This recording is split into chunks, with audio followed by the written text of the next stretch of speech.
রাতে মূসা আলাইহিস সালামের উম্মত বনি ইসরাইলের ভিতরে একজন যুবক বান্দা ছিলেন। আল্লাহু আকবার। যুবক বান্দা সারা দিন সারা রাত 24 ঘন্টা আল্লাহর ইবাদতে কাটাইতো, একটা সেকেন্ডের জন্য ইবাদত কখনো কাজা করতো না। ওই যুবক খানকার ভিতরে 24 ঘন্টা আল্লাহর ইবাদত করত। লোকেরা তাকে ভালোবেসে খানকার ভিতরে একটা জায়গা করে দিল, সুন্দর চমৎকার, কিন্তু নির্জন। আগে বুজুর্গ যারা ছিলেন তারা নির্জনে যে ইবাদত করতেন, তো এই বনি ইসরাইলের যুবকটা নির্জনে আল্লাহর ইবাদত করত। দেখবেন বনি ইসরাইলের ভিতরে অনেক বড় বড় বুজুর্গদের জন্ম হয়েছে। এই বনি ইসরাইলে আল্লাহর বান্দা নির্জনে আল্লাহর ইবাদত করত। এলাকার বকেটা মানুষ চিন্তা করলো এই ছেলেটা বড় ইবাদত গুজার, তারে আমরা একটু পরীক্ষা নিরীক্ষা করে দেখি তারে ধোকায় ফেলা যায় কিনা।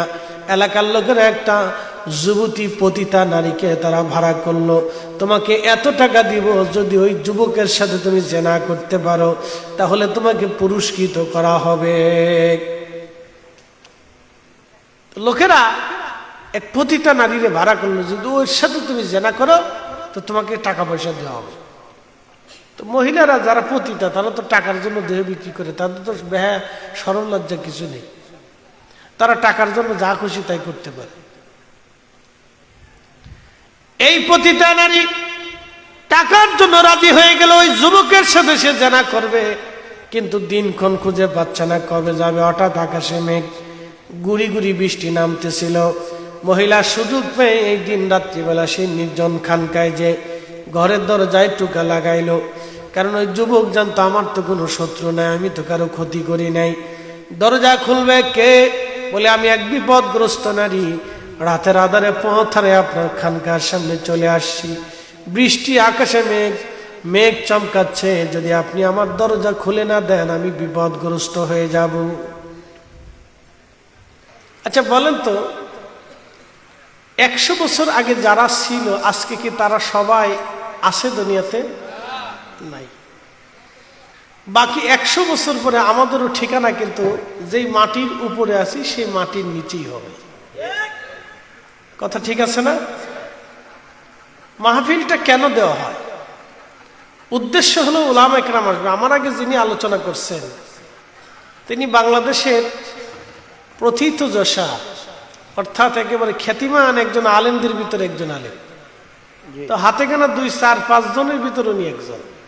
আমার সাথে মারহাবা বলবেন না? তিনি কিন্তু আলোচনা করেছেন, তিনি আলোচনা করেছেন এলেমের কথা বলেছেন, ঠিক আছে না? কিন্তু সবাই বুঝে নাই। তো অনেকেই চারপাশ দিয়ে ঘুরছে, ঘুরে বেরিয়েছে, এখনো ঘুরতেছে। কিসের আশায়, কিসের নেশায়, কি জন্য ঘুরে আমি জানি না। আমরা সবাই ভিতরে এসে বসি, কথা শুনি, দু একটা কথা শুনলে ভালো লাগবে। আমি মহাগ্রন্থ পবিত্র কোরআনুল কারীম থেকে আপনাদের সামনে 2টি আয়াতে কারীমা উপস্থাপন করেছি। আল্লাহর জবান মিশ্রিত বাণী, ফাদকুরুনি আযকুরকুম। আল্লাহ শর্ত দিয়েছেন, আমাকে স্মরণ করো, আমিও তোমাকে স্মরণ করব। একসাথে বলবেন আল্লাহু আকবার। না হয় না, বুঝাইতেছি, জোরে বলে আল্লাহু আকবার। কখনো তোমাকে যদি ভুলি,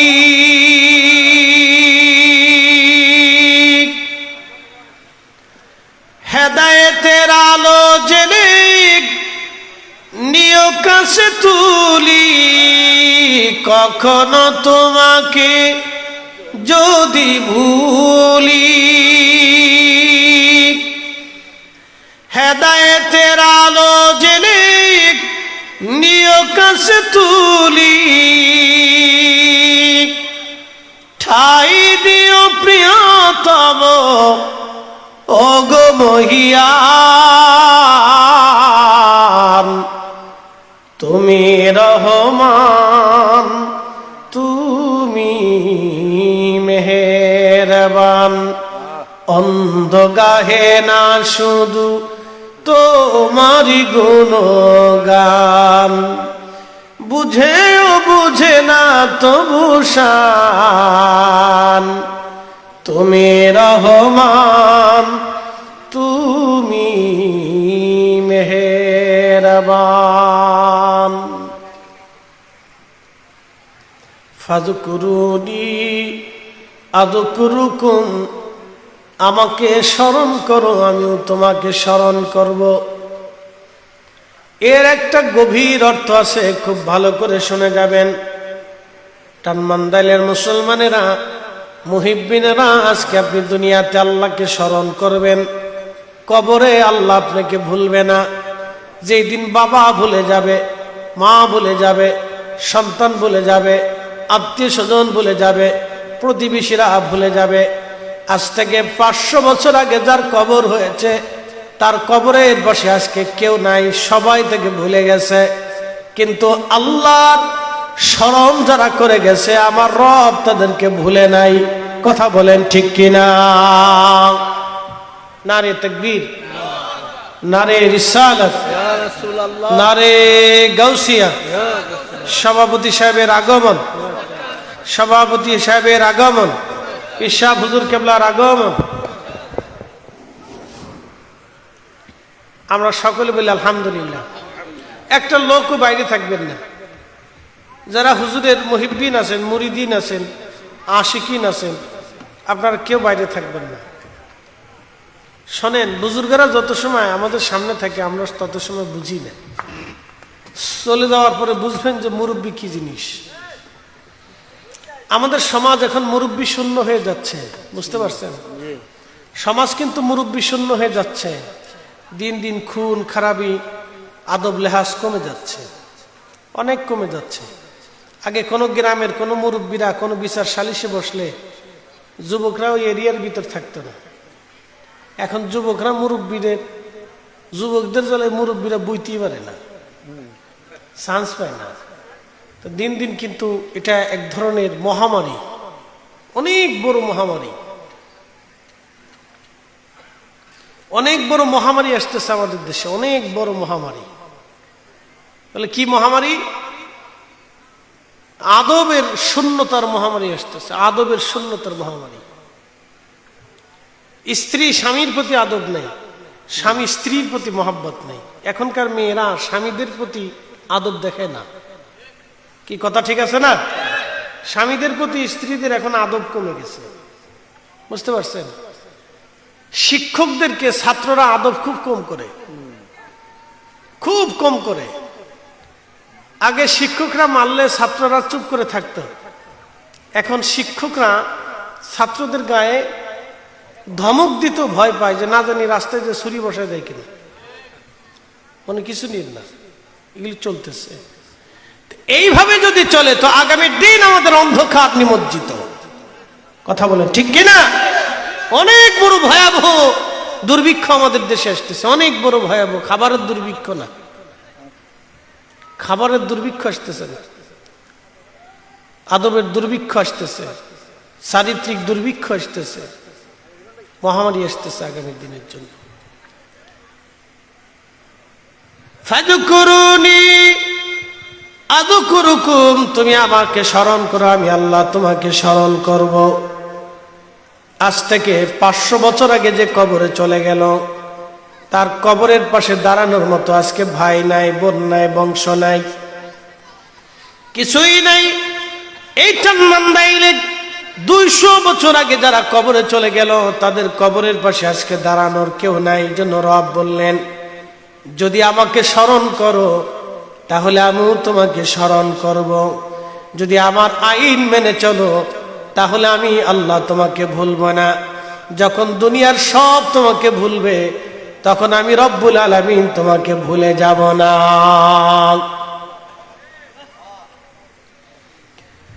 আল্লাহ বলেন, এ বান্দা, তুমি আমাকে স্মরণ করো, আমিও তোমাকে স্মরণ করব। দুনিয়ার সবাই তোমাকে ভুলে যাবে, আমি আল্লাহ তোমাকে ভুলবো না। ভালো করে শুনে যান। আল্লাহ বলেন, ইযাস সামাউ ফাতারাত, আসমান যখন ভেঙ্গে ভেঙ্গে পড়বে, ওয়া ইদাল কাওয়াকিবু তাসারাত, নক্ষত্রগুলি ভেঙ্গে ভেঙ্গে পড়বে, ওয়া ইদাল বিহারু ফুজ্জিরাত, সমুদ্র উদ্দোলিত হয়ে যাবে, দুনিয়াতে সব পানিগুলি আছাড় মারবে। কি আশ্চর্য! আমি মালদ্বীপে গেলাম, সমুদ্র ভূপৃষ্ঠ থেকে মাত্র 3 হাত উপরে হবে তাদের জমিন। মালদ্বীপের হুলে মালে আন্তর্জাতিক এয়ারপোর্টে যখন বিমান অবতরণ করলো, চারিপাশে শুধু পানি আর পানি, নীল সাগর। শুনে যান, যে এয়ারপোর্টের পাশে বিমান অবতরণ করতেছে সেই এয়ারপোর্টের পাশে একেবারে সাগর। সাগরের পানিগুলি ঢেউয়ে ঢেউয়ে এয়ারপোর্টের কোণে আঘাত করতেছে। ওই পানিগুলি ঠেকিয়ে রাখার জন্য সামান্য কিছু পাথর দিয়ে এবং আপনার সিমেন্ট দিয়ে পাথরের মতো বানিয়ে এয়ারপোর্টের পাশ দিয়ে ব্যারিকেড দিয়ে রাখা হয়েছে। ওই ব্যারিকেডের উপরে সমুদ্রের পানির আছাড় এসে পড়তেছে। যদি আর একটু জোরে আছাড় মারে, সমুদ্রের পানিগুলি এয়ারপোর্টের মধ্যে ঢুকে যাবে। কিন্তু শুনলে আশ্চর্য হবেন, ভারত মহাসাগরের ভিতরে একটা ছোট্ট দ্বীপ রাষ্ট্র, 1200 দ্বীপ দিয়ে একটা রাষ্ট্র গঠিত। মাত্র 200 দ্বীপের ভিতরে মানুষ বসবাস করে, বাকি 1000 দ্বীপের মধ্যে কোনো মানুষ নাই। ওই দ্বীপগুলির মতো মানুষের বসবাস। কি আশ্চর্য! ওই দ্বীপের ভিতরে 100% মুসলমান। মালদ্বীপের একজন নাগরিক মুসলিম নাই। 100% মুসলমানের দেশ মালদ্বীপ। আজ থেকে মাত্র 400 বছর আগে ওই দেশে কালেমা গেল। কালেমা মাত্র 400 বছর আগে গেছে। শুনলে খুশি হবেন, সিটারি নাই, বাটপারি নাই, বান্দামি নাই, ফাজলিমি নাই, খুন নাই, খারাপি নাই, ধর্ষণ নাই, চুরি নাই, ডাকাতি নাই। ও দেশের মানুষেরা খাবারে বিষ মিশায় না, ও দেশের মানুষেরা চুরি ডাকাতি করে না। আর আমাদের মসজিদ থেকে জুতা চুরি হয়ে যায়, মসজিদের তালা ভেঙ্গে, বাক্স ভেঙ্গে টাকা চুরি করে নিয়ে যায়। আমাদের শিশুদের খাবারের ভিতরে বিষ মিশানো হয়, দুধের মধ্যে ভেজাল দেওয়া হয়, পানির ভিতরেও ভেজাল মারা হয়। এ দেশের ওষুধও ভেজাল হয়ে যায়, বিষের মধ্যেও ভেজাল হয়ে গেছে। বিষ খাইলেও মানুষ মরতে চায় না। এই আস্তে কোনকে ধরে বলে। অথচ এ দেশে 1300 বছর আগে মুসলমান এসেছে, কালেমার দাওয়াত নিয়ে। 1400 বছর আগে সাদ বিন আবি ওয়াক্কাস রাদিয়াল্লাহু আনহুর 100 বছর পরে হযরত বদর শাহ, তার 100 বছর পরে হযরতে বাইজিদ বুস্তামি রাহমাতুল্লাহ আলাইহি, তার 100 বছর পরে বদর শাহ, তার 500 বছর পরে হযরত শাহজালাল ইয়ামানি মুজাররিদি। আর বাংলাদেশের ইসলাম আসার 1000 বছর পরে ইসলাম গেল মালদ্বীপে। ওরা চুরি করে না, ডাকাতি করে না। আর এদেশের রন্দে রন্দে এত ওলিরা এত করে মানুষে বুঝাইলো, তারপরে এদেশের মানুষ চুরি ডাকাতি খুন খারাপি ছাড়ে না। কথা কন নাকি ঠিক কিনা? এই পাগল খেপছে।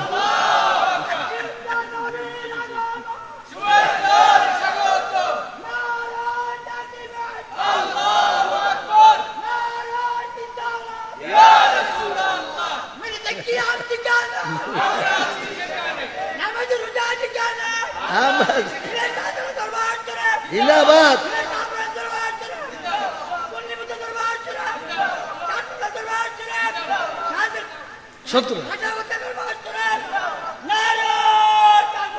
আল্লাহ 17 বাদ গেল কে?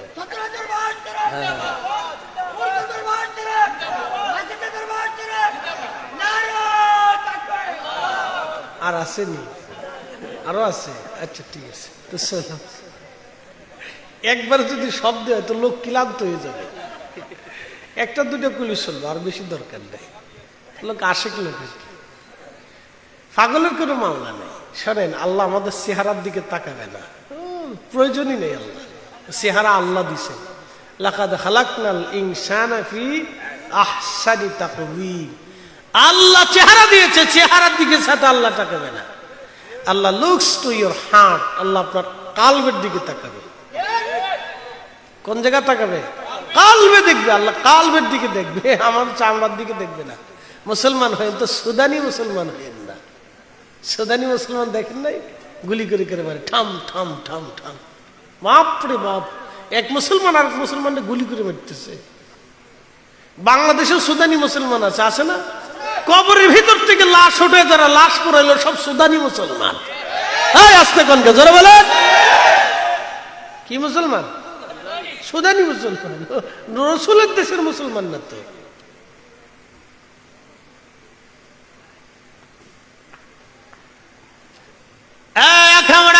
ভালো করে শুনে যাবেন, খুব মনোযোগের সাথে শুনবেন। রব্বুল আলামিন বলেন, বান্দা আমি তোমাকে ভুলবো না, তুমিও আমাকে ভুলো না, তুমি আমাকে স্মরণ করো, আমি করব। আহা, ছোট্ট একটা দেশ মালদ্বীপ, 3 হাত উপরে জমিন, হাজার হাজার বছর ধরে তাদের বসবাস, কিন্তু কখনো তাদের দেশে টর্নেডো হয় না, টর্নেডো হয় না, ঝড় আসে না, তুফান আসে না, একটাও কোনো পাহাড় নাই, কোনো বন জঙ্গল নাই, আমাদের দেশের মতো সুন্দরবন নাই। আল্লাহ আমাদের বাংলাদেশের উপকূলে সুন্দরবন বানাইলেন, সাগরের পরে ঝাউবন দিলেন, তারপরে মাঝে মধ্যে এত বড় বড় তুফান আসে, তুফানের আঘাতে বাংলাদেশের উপকূলীয় অঞ্চল লন্ড ভন্ড করে দেয়। 700 বছর ধরে সাগরের মাঝখানে একটা ছোট্ট দেশ আল্লাহ বাঁচায় রাখলেন। একসাথে বলবেন আল্লাহু আকবার। দয়াকার, জোরে বলেন দয়াকার। আমি দেশের মুসলমানদের দেখছি নামাজ পড়ে কিন্তু টুপি নেই, এত বড় বড় চুল। কয়েকদিন আগে দেখলাম যে মানুষ ধরে ধরে চুল কেটে দেয়। কিছু মৌলবি বেরিয়েছিল না, নাম দিয়েছি তৌহিদি জনতা, শয়তান কোথাকার তৌহিদি জনতা। তো এই নাম পাইছে কোথায়? মিল্লাত আবিকুম ইব্রাহিম হুয়া সাম্মাকুমুল মুসলিমিন। আল্লাহ বলেন তোমরা মুসলিম জনতা। একসাথে কেন মারহাবা। কি জনতা? জোরে বলে। আল্লাহ কইছে মুসলিম, তুমি তৌহিদ হইলে করতে গিয়ে কি কথা কর না কেন? আল্লাহ সিদ্ধান্তের বাইরে আমরা যাব না। খুব মনোযোগ দিবেন। কিছু তৌহিদি জনতা ছিল, চুল কাটে, ওর নাপিতের ভূমিকা পালন করতেছে। তো ওদেরকে ধরে ধরে নিয়ে মালদ্বীপ পাঠানোর দরকার ছিল। মালদ্বীপের 50% মানুষের চুল এত বড় বড়। চুল দেখলে আপনি হাসবেন যে এত চুল বড় চুল নাকি কে, এত বড় বড় চুল। আর এক বেড়ার চুল দেখি একবার মাঝে পর্যন্ত নামছে। আমাকে এটা বেডি না ইজলে তো বলা মানে বেড়া আমাকে চুল রাখছে কে? হুজুর এদেশের ঐতিহ্য চুল রাখে। এর আগে মাছ মেরে খাইতো, জেলে ছিল, ওদের প্রধান খাদ্য হলো মাছ, কোনো ফসল টসল হয় না, মাছ মেরে খাইতো, সামুদ্রিক মাছ। ও দেশে প্রসিদ্ধ একটা মাছের নাম হচ্ছে মুন্সি মাছ। আমাকে ওইসে কাজ। তা আমরা দেশের মুন্সি সব শেষ, একবারে পাতিলে কড়াই দিয়ে বাজ্যে খেয়ে লাগবে মুন্সি। মুন্সি মাছ খুব সমুদ্রের খুব মজার মাছ এটা আর কি, মুন্সি মাছ। আমি খাই মাছের নাম মুন্সি, হয়েছে কাজ। সামুদ্রিক মাছগুলি খেয়ে প্রধান খাদ্য তাদের, সব খাবারের ভিতরে তাদের মাছ থাকে, মাছ দিয়ে তারা খাবার খায়। খুব আশ্চর্য, খুব মনোযোগ দিবেন।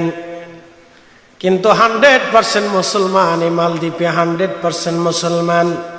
তারা এতটা উন্নত, আজকে প্রত্যেকটা ছেলেমেয়েরা ইংরেজিতে কথা বলতে পারে। দেখবেন বড় বড় চুল, মনে হবে জেলে, কিন্তু অনর্গল ইংলিশে কথা বলে। ওরা 100% শিক্ষিত, হায়ার এডুকেটেড, সব ইংরেজিতে কথা বলতে পারে। আমাদের দেশের 6 টাকা আর ওদের দেশের 1 টাকা, কিন্তু কোনো খনিজ সম্পদ নাই, তেল নাই, খাবার নাই, জম নাই, গব নাই, কিচ্ছু নাই, শুধু মাছ আর পর্যটন নির্ভর করে একটা দেশ সততা দিয়ে এত সুন্দর হয়ে গেল। আর 18 কোটি মানুষের দেশে আমরা এখনো পর্যন্ত কিছুই করতে পারলাম না, খালি গুটাগুটি গুটাগুটি গুটাগুটি, এখন গুটাগুটি। লুডো খেলা নিয়ে ব্রাহ্মণবাড়িয়ে মারামারি হয়, 40 জন আহত। এই খবর যদি আমেরিকায় যায় তোরা চিন্তা করবে, জীবনেও বাংলাদেশে যাইতাম না। সে কোন খেলা দিয়ে ফিরে ফিরে আমরা ফিটের সামনে উঠে এলো, ফিটে দরকার নেই। কি আশ্চর্য, খুব মনোযোগ দিবেন, একদমে জাহিলিয়াত ফেল, মনে কিছু নিয়েন না, একদমে জাহিলিয়াত ফেল। তানমন্ডল থেকে যদি একটা মেয়েকে বুরকা বানাইয়া, হাত মোজা পা মোজা বানাইয়া, মাথা থেকে পা পর্যন্ত ঢেকে দিয়ে যদি ছেড়ে দেন, বোন আমার, তুমি এই সময় রাত 12টা বাজে তোমাকে ছেড়ে দিলাম, তুমি ঢাকা পর্যন্ত যাও, ওই মেয়েটার ঢাকা যাবে 100% গ্যারান্টি বাংলাদেশে নাই। আস্তে করে ধরে বলেন, 100% বাংলাদেশে নাই। কিন্তু একই আসমানের নিচে পৃথিবী, ইউরোপ মহাদেশে যদি আপনি চলে যান, মালয়েশিয়া যদি চলে যান, উন্নত বিশ্বগুলি, অস্ট্রেলিয়া, নিউজিল্যান্ডের মতো দেশগুলি, যারা কাফির, যারা খ্রিস্টান, যারা আল্লাহ মানে না, ওদের দেশের মেয়েরা হাফ প্যান্ট পরে রাস্তায় হাঁটে, সারা রাত্র মেয়েটা রাস্তায় হাঁটবে, একটা পুরুষ তার গায়ে হাত দেবে না, ছবে না, ধরবে না। বলে কারণ কি? এজন্যই ধরবে না, ওদের দেশের পুলিশে কোনো মেয়ে যদি রিপোর্ট দেয়, তাহলে ওই মেয়েটাকে, ওই ছেলেটাকে পুলিশে ধরে নিয়ে যাবে, প্রধানমন্ত্রীও ফোন দিলে ছাড়বে না, আর আমাদের দেশের ইউনিয়নের নেতা ফোন দিলেই কাজ হয়ে যায়। এই জন্য তকদিরের কোনো পরিবর্তন নাই, কপালে যে ঠাডা পড়ছে এটা আর উঠবে না সমাজে। ওলিরা কত কষ্ট করে দেশে ইসলাম আছে কল্পনা করতে পারবেন? পিঠের চামড়া ছিল না, পেটে খাবার ছিল না, রাস্তায় হাঁটার জায়গা ছিল না, বসার জায়গা ছিল না, যেখানেই বসতো সারফেসে উলু উলু শব্দ আসতো। কি কথা কর না কেন? সারফেসে কিসের শব্দ আসতো? উলু উলু শব্দ আসতো। সেই শব্দের ভিতরে থেকে ওলিরা দিন কায়েম করে গেছে।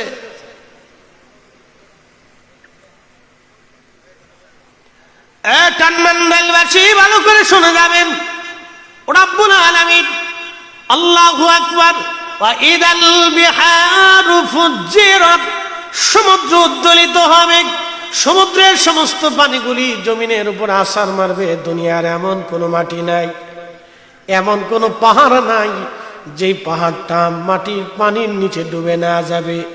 দুনিয়ার সবচেয়ে উঁচু পাহাড়ের নাম মাউন্ট এভারেস্ট। মাউন্ট এভারেস্ট একেবারে দুনিয়ার সর্বোচ্চ পাহাড়, 29,000 ফিট উচ্চতা আছে, 29,000 ফিট উচ্চতা। আপনি ওই যে বাংলাদেশের কি বলে পঞ্চগড়ে, আপনি পঞ্চগড়ে তেঁতুলিয়ার কোনায় এখানে একটা জায়গার নাম ভুলে গেছি, ওইখানে দাঁড়াইলে আপনি মাউন্ট এভারেস্ট পাহাড় দেখতে পাবেন। এর মাথা সূর্যের আলোতে দেখা যায়। আমি এভারেস্ট দেখতে গিয়েছিলাম হচ্ছে শিলিগুড়ি থেকে, এটা কি বলে সুন্দর একটা জায়গা, দার্জিলিং। দার্জিলিং গেছিলাম, আল্লাহ ঘুরাইছে বহুত জায়গা। শিলিগুড়ি মাহফিল করে লোকেরা বলল হুজুর চলেন দার্জিলিং, চলেন, যেতেই তো হবে।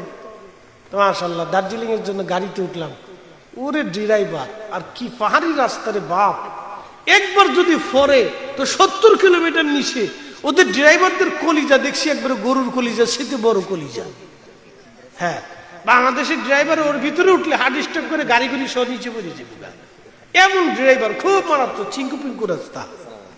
হ্যাঁ, পাহাড়ের কোনা দিয়ে কোনো ইটি নেই, এটা বলে কি সাইডে কোনো রেলিং বেলিং নেই, ফরার লগে শেষ, চিঙ্কু পিঙ্কু রাস্তা। ওর ভিতরে যেমন মোটর সাইকেলও চালাইতেছে, ওরে ড্রাইভার, বেডিরাও চালাবে, বেডি তো না, এটা হাতি। একেবারে ঘুম সাহার ঘুম, ঘুমে চলে গেলাম। মাটি থেকে প্রায় 70 কিলোমিটার পাহাড়ি রাস্তা বেয়ে দার্জিলিং। আল্লাহু আকবার। সকালে রওনা দিলে সন্ধ্যা লাগবে যে এবং ফিরে আসতে দার্জিলিং, শুধু শিলিগুড়ির নিচ থেকে উপরে যে আসতে সকাল সন্ধ্যা সময় নিয়ে যেতে হবে। আমি সকাল সকাল বেরিয়ে গেলাম, আসতে আসতে আমার রাত হয়ে গেল। এসে আবার শিলিগুড়িতে মাহফিল ধরেছিলাম আর একটা। সারাদিন দার্জিলিং ঘুরে ঘুরে ঘুম শহর থেকে দার্জিলিং গেলাম। দার্জিলিং থেকে মাউন্ট এভারেস্ট দেখা যায়, শুধু সাদা মেঘের মতো দেখা যায়, সাদা আর সাদা, বরফ আর বরফের মতো দেখা যায়। ঘুম শহর থেকে আরেকটা পাহাড় দেখা যায়, এটার নাম টাইগার হিল। টাইগার হিল বলা হয় এই পাহাড় এতটা উচ্চ, পাহাড় থেকে দাঁড়িয়ে সূর্য অস্ত দেখা যায়, খুব সুন্দর চমৎকার সূর্যাস্ত দেখা যায়। বাংলাদেশের কুয়াকাটা যদি যান তো কুয়াকাটার থেকে যদি দাঁড়িয়ে থাকেন তো সূর্য ডোবার সময় দেখবেন মনে হচ্ছে যেন সাগরে সূর্য ডুবে যাচ্ছে। এ যুবক পোলাপান, খালি তো বাগান বাগান দিয়ে ঘুরো, ও জায়গা দিয়ে ঘুরে এসো। সূর্য ডুবা দেখা যায়, যেমন হচ্ছে সাগরের ভিতরে সূর্য ডুবে যাচ্ছে। একসাথে বলবেন আল্লাহু আকবার। সূর্যটা ডুবে যায়, কোথায় যায় জানেননি? প্রিয় নবী বললেন সূর্য যেতে যেতে আল্লাহর আরশে মহল্লার নিচে চলে যায়। একসাথে বলবেন আল্লাহু আকবার। সেজদার মধ্যে পড়ে বলে সুবহান রাব্বিল আলা, প্রভু অনুমতি যদি দেন আবার আলো নিয়ে পৃথিবীবাসীর জন্য ফিরে যাব, আল্লাহ অনুমতি যদি না দেন আমি সূর্যটা তোমার কুদরতি কদমের সামনে সেজদা পড়ে থাকব। সূর্যকে আল্লাহ অনুমতি দেওয়ার কারণে আবার আলো নিয়ে ফিরে আসে, কিন্তু যদি অনুমতি না দেয় পৃথিবীর এমন কোন শক্তি নাই সূর্য উঠাইয়া আপনার বাড়ি আলো পৌঁছাবে। এই জন্য আল্লাহ বলেন আইয়ুহাল ইনসানু মা গাররাকা বিরাব্বিকাল কারীম, হে মানব জাতি কিসে তোমাকে আমি আল্লাহ থেকে জুদা করলো বলো। আল্লাযী খালাকাকা ফাসাওয়াকা ফাআদালাক, হে মানব গোষ্ঠী বলো তোমাকে আমি সৃষ্টি করেছি, সুবিন্যস্ত করেছি, সুঠাম আমি করেছি, কে তোমাকে আল্লাহ থেকে জুদা করলো বলো।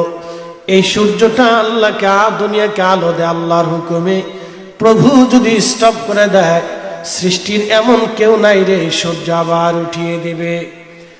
মুসলমান, এই সমুদ্রগুলি পৃথিবীর উপরে আছার মারবে, মাউন্ট এভারেস্ট পর্যন্ত পানির নিচে চলে যাবে, ধ্বংস হয়ে যাবে। জীব জানোয়ারগুলি মানব জাতিগুলি পালানোর কোনো রাস্তা খুঁজে পাবে না। হায় হায়, সেই দিন বড় কঠিন হবে। আল কারিআতু মাল কারিআ ওয়া মা আদরাকা মাল কারিআ ইয়াউমা ইয়াকুনুন নাসু কাল ফারাশিল মাবসুস ওয়া তাকুনুল জিবালু কালঈনিল মানফুস। আল্লাহ ডাক দিলেন হাবিব, মহাপ্রলয় মহাপ্রলয় মহাপ্রলয় কি জানেন হুজুর? সেই দিন এত ভয়াবহ, মানুষগুলি বিক্ষিপ্ত পতঙ্গের মতো ছুটাছুটি করতে থাকবে, পাগল পাড়া হয়ে যাবে। ও নবী আমার, আপনার উম্মতকে জানান পাহাড়গুলি ধ্বনিত পশমের মতো উড়ে উড়ে চলে যাবে। পৃথিবীর বড় বড় পাহাড়গুলি পশমের মতো আকাশে উঠতে থাকবে, মনে হবে পশম উড়ে উড়ে চলে যায়। ধ্বনিত পশম, পশমের গদার মধ্যে যদি আপনি বড় লাঠি দিয়ে আঘাত করেন অথবা বাতাস ছেড়ে দেন, পশমগুলি উড়ে উঠতে থাকবে যেমন করে। আল্লাহ ডাক দিলেন হাবিব, ধ্বনিত পশমের মতো পাহাড়গুলি উঠতে থাকবে। পতঙ্গ যেইভাবে কীট পতঙ্গ ছুটাছুটি করে ওইভাবে মানব গোষ্ঠীগুলি ছুটাছুটি করবে। মা সন্তান ভুলে যাবে, সন্তান মা ভুলে যাবে। বিবির গর্ভে যদি বাচ্চা থাকে কোনো নারীর ভয়ে গর্ভপাত হয়ে যাবে। যুবকের চেহারা যদি সুন্দর থাকে চিন্তায় পেরেশানিতে বৃদ্ধ হয়ে যাবে। কাঁচা কাঁচা চুলগুলি সেই দিন সাদা হয়ে যাবে। আল্লাহ নবী বললেন ওই দিন সবাই থাকবে বস্ত্রহীন, কারো শরীরে কোনো বস্ত্র থাকবে না। আম্মা জান আয়েশা বলেন ইয়া রাসূলুল্লাহ, নারীরাও কি বস্ত্রহীন? নবীজি বলেন হ্যাঁ আয়েশা, নারীরাও বস্ত্রহীন। আর এক মহিলা সাহাবী বলেন ইয়া রাসূলুল্লাহ, তবে তো লজ্জার বিষয়। নবীজি বললেন ও আমার উম্মতেরা রে, কোন পুরুষ নারীর দিকে, কোন নারী পুরুষের দিকে তাকানোর সময় হবে না।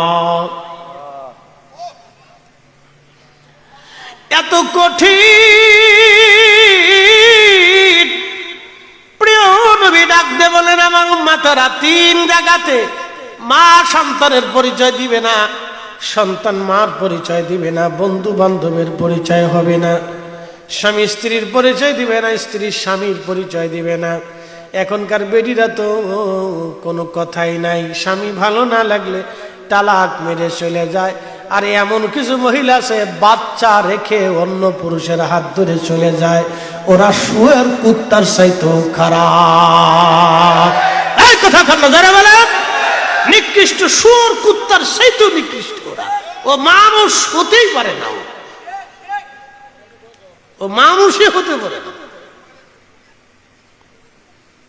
বহু হচ্ছে আজকে বাংলাদেশে, বহু হচ্ছে, শত শত হচ্ছে। লা হাওলা ওয়ালা কুওয়াতা ইল্লা বিল্লাহ। আমি আগে বলছি মহামারী আসতেছে, মহামারী ভাবলে গা শিহরে উঠবে, মহামারী আসতেছে। বহু পুরুষ স্ত্রী সন্তান রেখে চলে গেল, সন্তানের খোঁজ পর্যন্ত নেয় না। বহু পুরুষ আছে ওরাও শুয়োর কুত্তার চাইতে নিকৃষ্ট। কি কথা কর না কেন যারা বলেন, ওরাও শুয়োর কুত্তার চাইতে নিকৃষ্ট। বহু পুরুষ আল্লাহ সন্তানের খোঁজ নেয় না। বহু পুরুষ আছে বাচ্চার খোঁজ নেয় না, বাচ্চার হক আদায় করে না। আপনি জানেন না কিয়ামতের ময়দানে সন্তানগুলি আল্লাহর দরবারে আরজি পেশ করবে, আল্লাহ আমরা তো জোর করে পৃথিবীতে যাই নাই, আল্লাহ আমরা তো জোর করে দুনিয়াতে যাই নাই, তুমি আমাদেরকে পাঠিয়েছ। যাদের মাধ্যম দিয়ে দুনিয়াতে গিয়েছিলাম তারা আমাদের হক আদায় করে নাই। রব আজকের ফয়সালা দাও, তোমার দরবারে ফয়সালা চাই। সেদিন বহু বাবা মা সন্তানের হক আদায় না করার কারণে বাবা মা জাহান্নামে চলে যাবে। বহু সন্তান সেই দিন বাবা মার হক আদায় না করার কারণে বাবা মা জাহান্নামে চলে যাবে। আমার কথা শুনতে কষ্ট হইতে পারে। আল হাক্কু মুররুন, হক তিতা তিতা লাগে, হক মিষ্টি লাগে না। কথা ঠিক আছে কিনা? হক কি লাগে? তিতা তিতা তিতা, নিম পাতার তিতার মতো। ওটা যতদূর বাটবেন খালি তিতা বেরোবে, যত শেষে থাকবেন তত খালি তিতা বেরোবে, কিন্তু খাইলে উপকার আছে। শোনা যাবেন হাজিরিন, প্রিয় নবী ডাক দিয়ে বলেন সাহাবীরা রে, কিয়ামতের মাঠে তিন জায়গায় উম্মত কেউ কারো পরিচয় দিবে না, বড় কঠিন হবে সেই দিন। আহা সাহাবীরা পেরেশান হয়ে গেলেন, ইয়া রাসূলুল্লাহ কোন সে তিন জায়গা? নবীজি জবাব দিলেন, এক নাম্বার মিজানের পাল্লার কাছে। মিজানের পাল্লার কাছে যেখানে নেকি গুনাহগুলি ওজন চলতে থাকবে, কোটি কোটি হাসরবাসী আল্লাহর আদালতের সামনে দাঁড়িয়ে যাবে।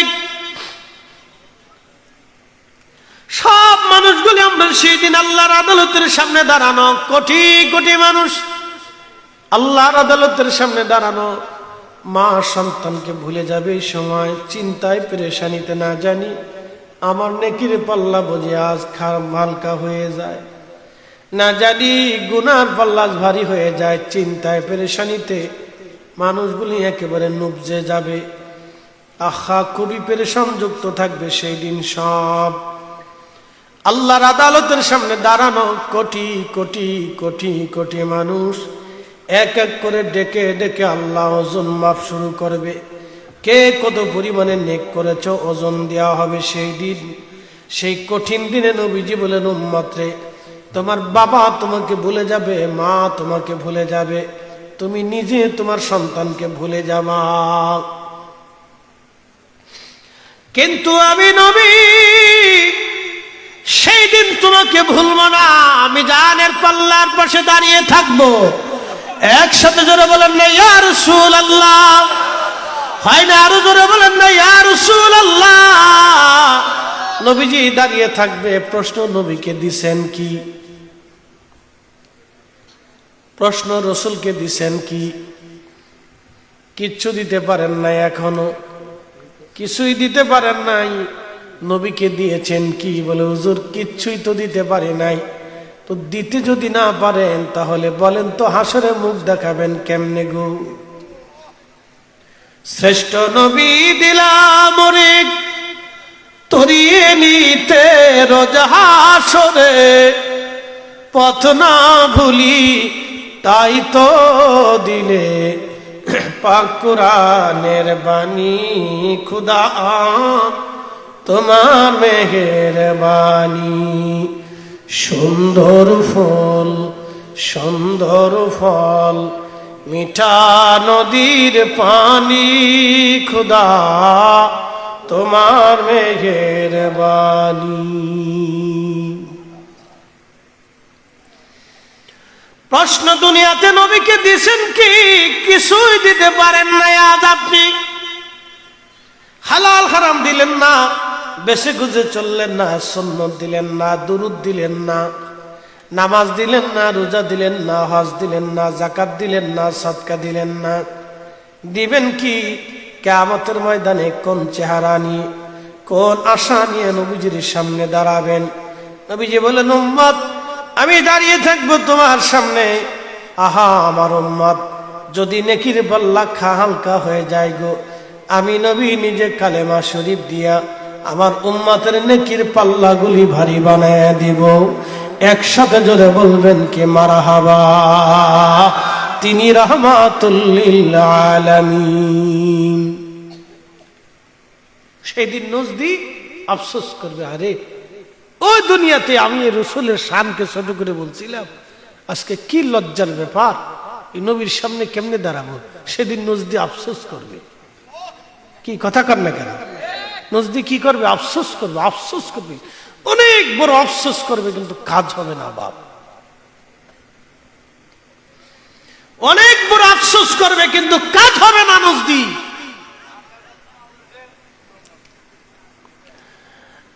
মুসলমান খুব মনোযোগ দিবেন। প্রিয় নবী রাহমাতুল লিল আলামিন সেই দিন মিজানের পাল্লার সামনে দাঁড়ানো, আহা বড় কঠিন সেই দিনটা। সেই দিনে আমার নবী রাহমাতুল লিল আলামিন উম্মতের আমলনামাতে কালেমা শরীফ যখন নেকের পাল্লায় দিয়ে দিবে, ঠিক তখনই নেকের পাল্লা ভারী হয়ে যাবে। একসাথে জোরে বলা যাবে কি মারহাবা। চিৎকার মেরে জোরে বলেন আল্লাহু আকবার। 2 নম্বর, ডান হাতে বাম হাতে আমলনামা। এই জায়গায় কেউ কারো কথা মনে রাখবে না, এই জায়গায় কেউ কারো কথা মনে রাখবে না, কারো স্মরণে থাকবে না। সবাই খুবই চিন্তা, আজকে আমার আমলনামা কেমন হতে হবে। যার বাম হাতে আমলনামা যারে তার পিছন দিক দিয়ে বাম হাতে ধরিয়ে দেওয়া হবে, যার ডান হাতে আমলনামা তার সামনে দিয়ে ডান হাতে আমলনামা দেওয়া হবে। 2 নম্বর, ফুলসিরাতের ঘাট 30,000 বছর লাগবে একবারে মিনিমাম পার হতে। 30,000 বছর লাগবে। কেউ হামাগুড়ি দিয়ে দিয়ে পার হবে। কত দূর যাবে আবার ঝিমাবে, কত দূর যাবে আবার ঝিমাবে, হামাগুড়ি দিয়ে দিয়ে কোন রকম বড় কষ্ট করে পার হবে। কেউ বিদ্যুৎ গতিতে পার হয়ে চোখের পলকে পার হয়ে যাবে। যার যেমন আমল হবে সে সেই আমল অনুযায়ী ফুলসিরাত পার হবে। এটা একটা জগৎ। দুনিয়াতে মাত্র বাঁচছেন 60 বছর, আর ফুলসিরাত পার হতে লাগবে 30,000 বছর। এবার গুনে গেতে দেখেন যে ওই জগৎ কত বড় হবে। হাসরের মাঠ কত হাজার বছর হবে তার হিসাব নাই। একসাথে বলবেন আল্লাহু আকবার। না না, হাসরের মাঠ কত হাজার বছর হবে হিসাব নাই। তারুজুল মালাইকাতু আর রূহু ইলাইহি ফি ইয়াউমিন কানা মিকদারুহু 50,000 সানা। আল্লাহ কোরআনে বললেন দুনিয়ার 50,000 বছর, এক এক সেকেন্ড করে 60 সেকেন্ড, এক এক মিনিট, এক এক মিনিট করে 60 মিনিট, একটা ঘন্টা, এক এক ঘন্টা করে 24 ঘন্টার দিন ও রাত। 24 ঘন্টার দিন ও রাতে 365 দিন একটা বছর হয়। এক এক বছর করে আল্লাহু আকবার 50,000 বছর পার হইলে যত বড় হবে হাসরের একটা দিন তত বড় হবে। হাসরের একটা দিন তত বড়, হাসরের একটা দিন তত বড়, সেই দিনের হিসাব অনুযায়ী গরিবরা ধনীদের চোখকে যারা পাঠাইছে ওরা কোনোদিনও জান্নাতের চেহারা দেখবে না। আপনি ঠিক করলেও ঠিক, না ঠিক করলেও ঠিক। ওরা কম এই গরিবেরটা বুঝাই দিয়ে তারপরে যেন জান্নাতে যায়, তার আগে পাবে না। 14 গোষ্ঠী চেষ্টা করলেও পারবে না। 14 পুরুষও যদি চেষ্টা করে তাও পারবে না। কারণ এদেশের 18 কোটি গরিবের ভিতর 205 লক্ষ ভিখারি আছে, 210 লক্ষ কানা আছে, 210-20 লক্ষ বোবা আছে। খাইছে হিসাব দিতে কয়কে বুঝাই দিতে কও। এরকম শেষ তাম হাসর বেড়ে তালাশ করবে। তুই যত কানার কাছ থেকে টাকা খাইছিলি সবার কাছ থেকে মাপ চাই নিয়ে আয়। কিয়ামতের মাধ্যমে কানা খুঁজতে যাবে যে বাংলাদেশের কানা কারা ছিল। খুঁজে খুঁজে খুঁজতে খুঁজতে খুঁজতে খুঁজতে কত হাজার কোটি বছর পার হবে তার হিসাব নাই। পরে কানার কাছে গেলে কানা দিবে লাথি শতান, দূর হ কোথাকার। আজকে আমারটা খেয়ে দুনিয়াতে খাইছিলি না, আইসি গেটা হতো, আজকে জায়গা পাবি না, যা। এরপরে 2 কানা যদি বলে যে তোর মাফ করবেই না, তা আল্লাহ বলবে মাফ যেহেতু হলেই না তা আমি মাফ করতে পারবো না, কারণ বান্দা মাফ করে না, তা আমি কেমনে মাফ করবো? এই কথা কার নাকি জোরে বলে। তো এই জন্য রাজা বাদশা হওয়ার আগে আখিরাতটা চিন্তা করা উচিত। কিন্তু এই চিন্তা, এই ওয়াজ তো তারা শোনে না, কারণ তারা যে ঘরের ভিতরে থাকে ঘরে মাইকের আওয়াজ যায় না। আরে ওইছে জোরে জোরে ওইছে ওইছে, থাক থাক থাক, চলবে চলবে চলবে।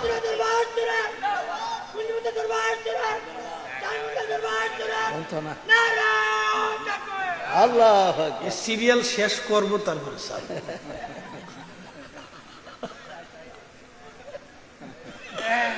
আল্লাহ কি ভাবতেছেন আপনারা কত? এরপরে বুবার দলে রাখবে আল্লাহ আমরা বুবা ছিলাম, আমরা তো সরকারি বরাদ্দ ছিল, ওরা চুরি করে খাইছি। লন্ডন বেগম পাড়ায় বাড়ি বানাইছিল আল্লাহ। আমি ভাঙ্গা ঘরের ভিতরে ছিলাম, বৃষ্টির দিনে পানি পড়তো, হিসাব দিয়ে জান্নাতে যাইতে কম। কি যে ধরা খাবে সেই দিন, কি যে ধরা পড়বে তার কোনো হিসাব নাই, মারাত্মক ধরা। শুনে যাবেন ভাইজান আমার, কত কঠিন হবে সেই দিন। লক্ষ লক্ষ বুবাদের কাছে যাবেন, হাজার হাজার কোটি কোটি বছর পার হবে, খুঁজে খুঁজে হাসরের মাঠ। বুঝতে পারতেছেন 1 আর 2 জন মানুষ না, ট্রিলিয়ন বিলিয়ন কোটি মানুষ, আদম সফিউল্লাহ থেকে একেবারে কিয়ামত অবধি পর্যন্ত যত মানুষ আছে সব মানুষের বিনে এই মানুষগুলি তালাশ করে করে মাপ চেতে হবে। বুঝতে পারতেছেন কত কঠিন সেই দিন। এই জন্য নবীজি বলেন, আমার উম্মতেরা যারা গরিব আছো, সুসংবাদ তোমরা শুনে নাও, ধনীদের 500 বছর আগে তোমরা জান্নাতে চলে যাবা। একবার জোরে বলেন আল্লাহু আকবার। না আরো জোরে বলেন, জোরে বলেন। আমরা কি সাতার ধনী, আরবে যায় দেখেন যে কত ধনী। আরো ধনী যদি দেখতে চান তো উন্নত বিশ্বে যায় দেখেন গে। আমাদের 2 সাইডের ধনীরা এরা কিনে রেখে বাড়ির সামনে ওই দারোয়ান রাখতে পারে, বুঝলেন না? মনে হয় আমাদের দেশে যে ধনী আছে 2 সাইডে কিনে তারা বাড়িতে দারোয়ান রাখতে পারে, এরকম ধনী আছে আরবে। বাপরে বাপ, কত টাকার মালিক সে নিজেও জানে না। বউ আছে 36টি। কি হাসেন কে? কথা খারাপ গেছি ভাই? কয়টা আছে? কারো 17টা 20টা 25টা 20টা, যার যত টাকা তার তত বউ আছে। এটা কি করে বউ দিয়ে আল্লাহ জানে। বত্তা বানায় খান না জিন না ভূত না মানুষ না গরু না ছাগল, বুঝি না আমি কিছু। আরবার আরব আছে, আরবার আরব নাই।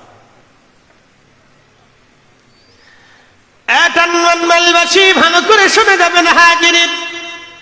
বুঝতে কি অসুবিধা হচ্ছে? কষ্ট হয় তো একসাথে জোরে বলেন না মারহাবা।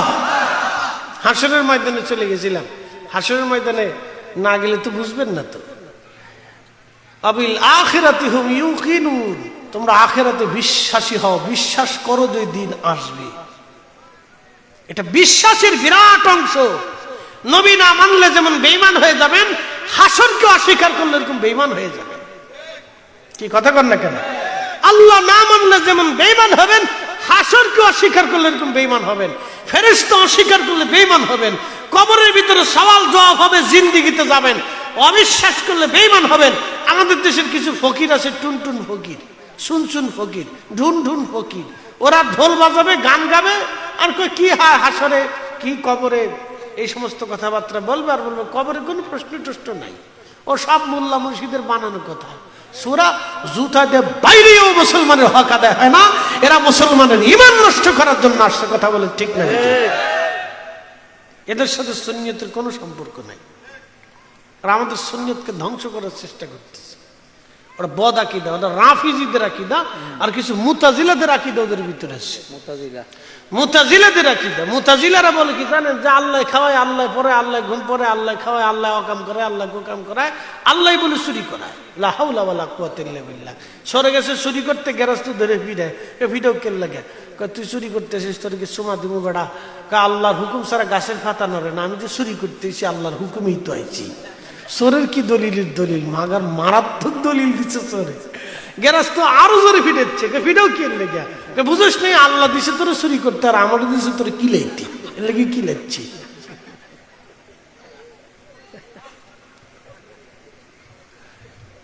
এই হলো অবস্থা। তো মুতাজিলাদের আকীদা হচ্ছে আল্লাহ খাওয়ায়, আল্লাহ পরে, আল্লাহ ঘুম পরে, আল্লাহর হুকুম ছাড়া গাছের পাতা নড়ে না, আমি যে চুরি করছি আল্লাহ করে, আমি যে জেনা করছি আল্লাহ করা, আমি যে আকাম কুকাম করছি এটা আল্লাহ করে, আমি ডাকাতি করছি এটা আল্লাহ করায়। বুঝতে পারছেন? এটা হলো তাদের আকীদা। এই সমস্ত বদ আকীদার থেকে আমাদেরকে আল্লাহ হেফাজত করুন, বলেন আমিন। তুমি যেমনি নাচো এমনি নাচি, পুতুলের কি দোষ? একটা গান আছে না, এটা মুতাজিলাদের আকীদা বহন করে, লা হাওলা ওয়ালা কুওয়াতা ইল্লা বিল্লাহ। আর একটা আছে, লালন ফকির গেছিল, তোরা কে যাবি নবীর নৌকাতে আয়, দেখেন গাইছে খুব ভালো। রূপকাঠির ওই নৌকা খানি নাহি ডুবার ভয়। এখন যদি দুই টুনটুন বাড়ি দেওয়া যাইত রে ভাই, তুই এই দেশের যত ফুলা বানাচ্ছি সব দৌড় তুই কোন শিল্পী আইছে রে? তোরা কে যাবি নবীর নৌকাতে আয়, নবী না মানে যারা মহাহেদ কাফের তারা এ দুনিয়ায়। লেখছে কিন্তু বালা। এরপরে কি লেখছে দেখেন, যিনি মুর্শিদ তিনি রসূল তিনি খুদা হয়, লা হাওলা ওয়ালা কুওয়াতা ইল্লা বিল্লাহ, আস্তাগফিরুল্লাহল আযীম। আল্লাহকে, রসূলকে আর মুর্শিদকে এক কাতারে নিয়ে আসে, এটা ব্রহ্মবাদের বিশ্বাস। নাউজুবিল্লাহ না, আরো জোরে বলে, আরো জোরে বলে। এই বিশ্বাস নিয়ে কোনো মুসলমান কবরে গেলে তার জাহান্নাম ছাড়া কোনো রাস্তা হবে না, কথা বলেন ঠিক না বেঠিক? এটা কোন ইসলামের বিশ্বাসের ভিতরেই পড়ে না, এটা কুফরি আকীদা। আমাদের দেশের মানুষের বুঝুক আর না বুঝুক, কলা গিলে খাচ্ছে, ও ফরমালিন আছে কি না আছে দেখবে না, ওর কলার ভিতরে মাছি বসে না, ফরমালিনের সোডে। একটু মজা লাগতেছে, শুনে টেনে চলে আসতেছে দুই বাড়ি দিয়ে, বাস টাকা কিছু থাকলে পকেট থেকে সুরে মেরে দিচ্ছে, ল আরো গা। টানমান্ডালবাসী ভালো করে শুনে যাবেন, আমার উপর রাগ করলেও কিছু করার নাই, খুশি হলেও কিছু করার নাই, আমি আল্লাহর জন্য কথা বলি, রসুলের আহলে সুন্নাত ওয়াল জামাতের পক্ষে কথা বলি। যে ঈমান নিয়ে হযরত শাহজালাল ইয়ামানি এসেছিলেন, আমি সেই ঈমানের কথা বলি। যে ঈমান নিয়ে সতুরার হুজুর কিবলাই জমিনে দাওয়াত দিয়েছেন, যে ঈমান নিয়ে হুজুর খাজা মঈনুদ্দিন চিশতি আজমেরী সেনগিরি যেই কালেমার পতাকা বহন করেছিলেন, দাদা গঞ্জ বক্স রহমাতুল্লাহ আলাইহি, হাজার বছর মুজাদ্দিদ শাইখুনা ইমামুনা মুজাদ্দিদ আল ফাসানি সরহিন্দি রহমাতুল্লাহ আলাইহি যেই ঈমানের জন্য লড়াই করেছিলেন, সেই ঈমানের কথা বলতেছি। ভালো লাগলেও ভালো, না লাগলেও ভালো, মন্দ বললেও ভালো, প্রশংসা করলেও ভালো, কিছুই করার নাই, কথা বলতেই হবে, কথা বলেন ঠিক কিনা? আমরা ফিরে যাব কার কাছে? একসাথে বলে, আরো জোরে বলে, এতে কি কোনো সন্দেহ আছে? এক বিন্দু সন্দেহ নেই। জিজ্ঞাসিত হবো ওনার কাছে, হাসরের মাঠ কায়েম হয়ে যাবে। আল্লাহ রাব্বুল আলামিন বললেন, দুনিয়ার 50,000 বছরের সমান একটা দিন হবে হাসরের মাঠ। ও আমার বান্দারা শোনো। নবীজি বললেন, উম্মাত তোমরা শোনো, সেই দিনটাকে তোমরা ভয় করো, সেই দিনের কঠিন বিপদ থেকে তোমরা বেঁচে থাকো। সাহাবায়ে কেরাম বললেন, ইয়া রাসূলুল্লাহ কোন বিপদ? বলতেছে, উম্মাত রে, কিয়ামতের ময়দান কায়েম হয়ে যাবে, মাঠ এক পাশে কিছু মানুষকে আল্লাহ শাস্তি দিবে। তারা কারা? যারা অবৈধভাবে সম্পদ উপার্জন করত, অন্যের জমি মেরে দিছে, টাকা মেরে দিছে, অর্থ মেরে দিছে, সুদ খাইছে, ঘুষ খাইছে, অন্যের ঠকাই দিছে, অন্যের টাকা মেরে দিয়ে একবারে তার ফকির বানায় বাস পয়সা করির মালিক হয়ে গেছে। এই সমস্ত মানুষ যারা সম্পদ রেখেই তো চলে আসবে, তারা তো সব খেতে পারবে না। তো কিছু মানুষ সম্পদ রেখে চলে আসবে, এই সম্পদ তার গলার ভিতরে সাপ বানাইয়া কিয়ামতের ময়দানে আল্লাহ ঝুলাই দিবে। আর মেহশরের মাঠের এক পাশে আল্লাহ রাব্বুল আলামিন তাদেরকে রেখে দিবে। সমস্ত শরীরের ভিতরে সর্প তাকে বেঁচাইয়া মুখের মধ্যে কামড় মারতে থাকবে। প্রত্যেক সবলে সবলে মুখের গোশত চামড়াগুলি উঠে উঠে চলে যাবে, আবার গোশত চামড়া হবে, আবার উঠে চলে যাবে। এমন কামড় হবে, এমন বিষের ক্রিয়া চলবে। একটা কামড়ে 40 বছর পর্যন্ত বিষ ক্রিয়া চলবে। যত কামড় দিবে বিষের যন্ত্রণা তত বাড়বে, যত কামড়াবে তত যন্ত্রণা বাড়বে। গগন বিদারী চিৎকারে হাসরের ময়দান প্রকম্পিত হবে। কোটি কোটি হাসরবাসী তাদের দিকে তাকায় দেখবার আফসোস করবে, হায় হায় হায়, এরা কারা? যারা দুনিয়াতে অবৈধভাবে সম্পদ রেখে সন্তানের জন্য জমা করে এসেছিল, আল্লাহর পথে কোনো কিছুই তারা ব্যয় করে নাই। এই সম্পদ আজকে তাদের জন্য সাপের আকৃতি বানানো হবে। কি কঠিন হবে সেই দিন। নবী বলেন, উম্মত এই কঠিন দিবস থেকে তোমরা বাঁচার চেষ্টা করো। কতদিন পর্যন্ত সাপে কামড়াবে? 1 আর 2 দিন, 2-4 বছর হবে না। নবীজি বললেন, সমগ্র মানব জাতির হিসাব কিতাব শেষ হবে, সব ফেরেশতাদের হিসাব নিকাশ শেষ হবে।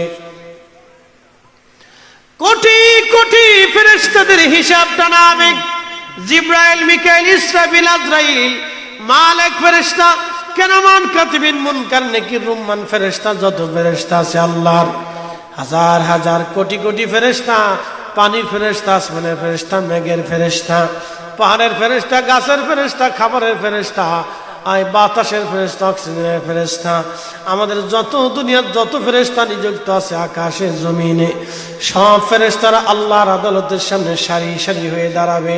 আল্লাহ সবার জীবনের হিসাব নেবে। তুমি কি কি করেছ, আমার হুকুম ঠিক মতো আদায় করছো কিনা, সেই দিন আল্লাহ হিসাব নিবে।